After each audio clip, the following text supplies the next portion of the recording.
nós vamos confrontar a cloperastina e a dropropizina. A cloperastina, conhecida como Sequi, e a dropropizina, conhecida como Vibral. São 2 medicamentos utilizados na tosse, e antes de falar exatamente das semelhanças que eles têm e das diferenças que eles têm, para a gente poder selecionar de acordo com o que o paciente está sentindo, eu quero lembrar você como é que é o mecanismo fisiológico ou fisiopatológico da tosse.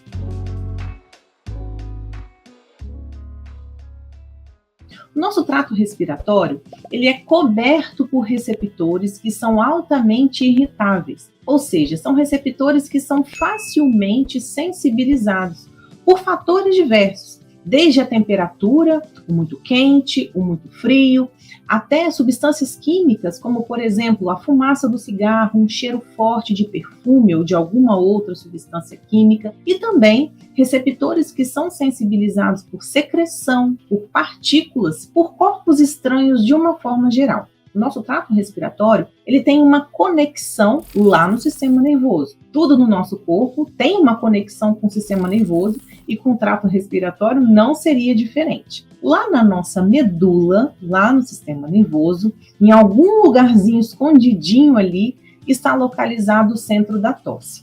Ele vai se comunicar por vias aferentes e eferentes através do nervo vago, diretamente com o trato respiratório. Desde o início dele, que é no nariz, até no final dele, que é o pulmão, perpassando pela traqueia, faringe, laringe, brônquios, bronquíolos e por aí vai. Aí dentro a gente tem musculatura e a gente tem cílios. Tudo isso com o objetivo de fazer esse movimento peristáltico para empurrar tudo para baixo, para trazer para fora o ar na troca gasosa, e os cílios com a função de proteger, uma função que traz uma função autolimpante para o nosso sistema respiratório. Dessa forma, quando a gente tosse, esses receptores que estão localizados no nosso trato respiratório são sensibilizados e o nervo vago leva essa informação lá para o centro da tosse na medula. Daí, o centro da tosse vai tomar algumas providências, vai liberar algumas substâncias e estímulo para o nervo vago trazer de volta e aí a gente tossir. Isso acontece em questão de milissegundos. A tosse, ela pode ser voluntária. Se eu quiser, eu consigo tossir. Mas quando a gente está com algum problema no trato respiratório, a nossa tosse, ela é involuntária. E aí a gente pode ter a tosse produtiva, quando todas as vezes que a gente tosse, a gente traz junto uma secreção, catarro, ou a secreção que pode ser uma saliva mais grossa, ou o catarro. E a gente pode também tossir sem trazer nada, sem haver nenhum tipo de secreção. Por isso a gente fala que a gente tem a tosse produtiva, que é quando ela produz muco, ou se não, secreção, e a gente tem a tosse seca, que é quando ela é irritativa mesmo. E as causas são diversas. A gente tem esses receptores que são altamente sensibilizados, a gente tem eles no trato digestivo também. Por isso, quando uma pessoa tem refluxo, ela tosse, porque ela tem receptores ali, e esses receptores são sensibilizados pelo ácido que volta no refluxo. E daí gera uma secreção e a pessoa tosse. Então, a gente tem tosse de refluxo, a gente tem tosse nervosa, que é quando a pessoa sensibiliza receptores por substâncias químicas que ela libera por uma questão de estresse, de ansiedade, daí ela tosse. A gente tem tosse por engasgo, por estar aspirando algum tipo de micropartícula, algum corpo estranho, que o nosso trato respiratório, os nossos receptores, logo identificam aquilo como algo nocivo, daí a gente tosse. E a gente tosse em todos os processos gripais, invariavelmente. A gente tosse no resfriado, na gripe, na sinusite, na rinite, bronquite e por aí vai. Então, os processos de doença do trato respiratório também vão produzir tosse na gente, por conta de terem muitos receptores e desses receptores serem facilmente irritáveis. Daí, a gente vai ter esse processo. Qualquer coisa que irrite ou sensibilize vai levar a informação até o centro da tosse na medula, através do nervo vago, essa informação volta com reflexo da tosse. Então, a tosse, eu posso tossir se eu quiser, mas ela, quando é por algum processo do organismo, alguma doença ou algum desses fatores que eu falei, ela é uma tosse que acontece por reflexo. Então, por que é reflexo? Porque envolve você não coordenar isso. Não tem como você segurar uma tosse. Se você segurar é pior, porque esse processo do reflexo ele vai continuar acontecendo, daí a pessoa pode até se engasgar, é extremamente perigoso. Bom, já te relembrei como é que é o processo da tosse. Esse processo vai servir para todos os outros episódios, hein? Não esquece dele não. Se tiver alguma dúvida, volta e assiste de novo, porque vale a pena a gente compreender como é que funciona a tosse, para depois a gente entender como funcionam os medicamentos. Bom, agora vamos falar dos nossos 2 medicamentos que vão ser confrontados aqui, a cloperastina e a dropropizina. Sequi e o Vibral. A principal semelhança que eles têm é que eles são indicados para tosse seca ou tosse irritativa. Ou seja, eles são classificados como medicamentos antitussígenos e eles só devem ser indicados se a tosse da pessoa for uma tosse seca, que não está produzindo catarro, que não tem catarro saindo, ou que quando a pessoa, às vezes a pessoa está tossindo, não está saindo catarro, mas ela sente que esse catarro está preso ali. Então, nesse caso, ela não pode tomar antitussígeno. O antitussígeno, a cloperastina e a dropropizina só podem ser indicados se a tosse for uma tosse sem nenhuma produção de catarro e que na ausculta pulmonar está limpo, ou quando a pessoa respira fundo, ela não sente que tem aquele pigarro nem nada. É para tosse irritativa ou para tosse seca, certo? Essa é a primeira semelhança entre eles. É a primeira e a principal semelhança entre eles dois. Agora eu quero falar das diferenças. Vou começar pela cloperastina. A cloperastina, a ação dela é em 2 níveis. Ela age no centro da tosse e ela age diretamente nos receptores da traqueia, que a gente chama de uma ação periférica. Então, a cloperastina, ela tem uma ação central e tem uma ação periférica. Ela age em 2 lugares diferentes. Lá no centro da tosse e cá na traqueia, na altura da traqueia, nos receptores que estão ali. Quando ela age no centro da tosse, ela causa um efeito sedativo da tosse, ela bloqueia o reflexo. Então, chega o estímulo lá no centro da tosse, mas a cloperastina corta a volta da informação, e daí a tosse, ela não vai acontecer por causa disso. Então, ela age lá no sistema nervoso.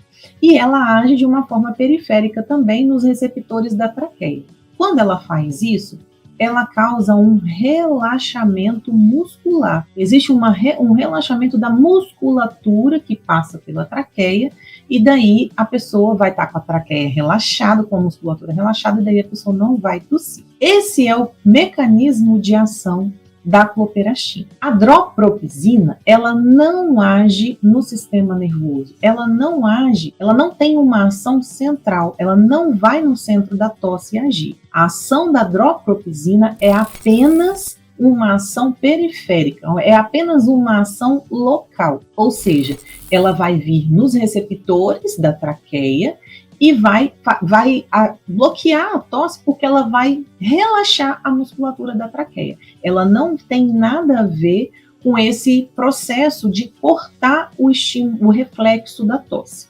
Então, ela vai diminuir a tosse ou vai parar a tosse por um mecanismo periférico. No caso da cloperastina, ela imita, no caso do Sequi, ele imita a ação da codeína. Só que a codeína, ela tem uma ação muito mais potente, direto lá no centro da tosse. Ela corta, ela bloqueia a informação que chega no centro da tosse e ela bloqueia a informação que sairia do centro da tosse.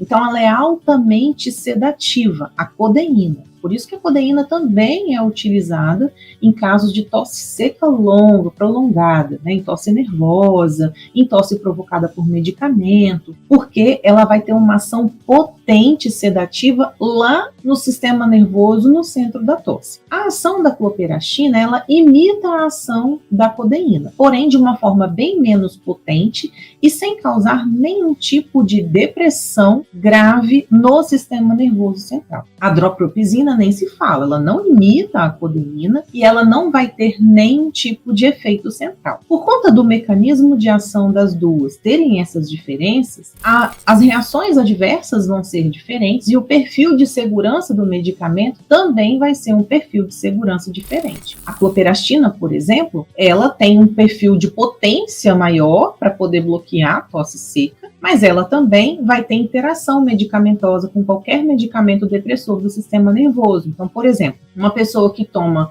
Rivotril, né, que é o clonazepam, bromazepam, qualquer tipo de medicamento que deprima a atividade do sistema nervoso, que relaxe, qualquer ansiolítico, vai ter uma interação grave com a cloperastina. Então, esse paciente não deve utilizar os dois medicamentos ao mesmo tempo. Também vai ter uma interação grave com o álcool, porque o álcool é um potente depressor do sistema nervoso central. Então, quando junta a cloperastina com o álcool, deprime mais o sistema nervoso e existe um risco, quando a gente tem uma depressão do sistema nervoso exacerbada, existe um risco da pessoa ter uma depressão respiratória, coma, né? Então não deve haver esse tipo de interação entre o medicamento cloperastina e esses depressores do sistema nervoso central e também no álcool. Em relação à interação da drogpropizina, ela tem uma interação com o álcool, mas porque, junto com o álcool, ela pode produzir uma hipotensão, pode dar uma queda de pressão. Não porque ela vai atuar no sistema nervoso e vai fazer um efeito que seja depressor do sistema nervoso, porque ela não faz isso. Lembrar que uma outra diferença em relação à drogpropizina é que ela melhora também a ventilação pulmonar do paciente. E ela tem um grau de risco menor, uma potência um pouco menor se comparada à cloperastina, mas também um risco de causar qualquer tipo de reação adversa menor. Já a cloperastina, ela pode causar sonolência, por exemplo, ela pode causar um efeito emético pelo local que ela trabalha no sistema nervoso, ela pode provocar um efeito emético da enjoo no paciente, e a drogpropizina não faz isso. Em relação ao risco na gestação, a cloperastina é risco B. Apesar de todos esses problemas que ela pode ter de maior gravidade em relação à drogpropizina, a substância em si, ela tem um risco B na gestação e ela, por conta disso, ela pode ser utilizada pelas gestantes. Já a drogpropizina, ela tem a classificação de risco C.